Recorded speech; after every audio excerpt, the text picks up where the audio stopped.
Airport থেকে তখনও বেরি হননি ক্রিকেটাররা। এর আগেই শুরু হয়ে গেছে একটা ডিউটি, দর্শকদের ভালোবাসার জবাব দেওয়ার ডিউটি। তাসকিন, মিরাজ, শান্তরা হাসি মুখে মেটাচ্ছেন সেলফির আবদার। দেখে বোঝার কোনো উপায় নেই যে মাত্রই প্রায় 3000 কিলোমিটার পথ পাড়ি দিয়ে এসেছেন টাইগাররা। ফ্লাইট জোটে সময় লেগেছে 14 ঘন্টা, কিন্তু ক্লান্তির কোনো ছাপ কি আছে শান্ত তাসকিনদের চোখে মুখে? উত্তর তো ছবিতেই দেখা যাচ্ছে।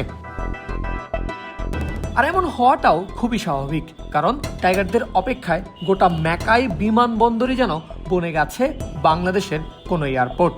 কেউ শাড়িতে, কেউ সালোয়ার কামিজ, কেউ বা লাল সবুজের জার্সি গায়ে, সঙ্গে বাংলাদেশের পতাকা। ম্যাকাই এয়ারপোর্টে বহু আগে থেকেই শুরু হয়ে গেছে উৎসব, বাংলাদেশিদের ক্রিকেট উৎসব।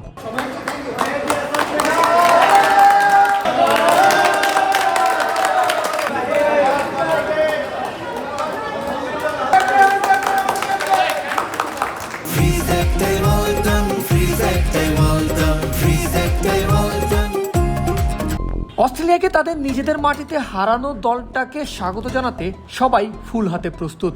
আর প্রবাসী দর্শকদের এমন ভালোবাসার প্রতিদান তো মেটাতেই হতো টিম টাইগারকে। তবে দর্শকদের আবদার মেটানো শেষেই ফুটে উঠেছে আসল চেহারা। তামিম, শরীফুল, লিটনদের শরীর জুড়েই ক্লান্তির ছাপ, সাথে পরিবারের সঙ্গে যোগাযোগের তাড়া তো আছেই। তবে ভ্রমণে অস্বস্তি আর ক্লান্তি থাকলেও চাঙ্গা মেজাজেই যে আছে বাংলাদেশ দল, সেটা অবশ্য আলাদা করে বলার দরকার নাই। একদিন আগেই টাইগাররা ইতিহাস গড়েছে, গোটা ক্রিকেট দুনিয়ার সব আলো নিজেদের দিকে কেড়ে নিয়েছে। বিশ্ব টেস্ট চ্যাম্পিয়নশিপের টেবিলে উঠে এসেছে 4 নম্বরে। নিশ্চয়ই এই মোটিভেশনটাই কাজে লাগাতে চাইবে সিরিজের দ্বিতীয় ও শেষ টেস্টে।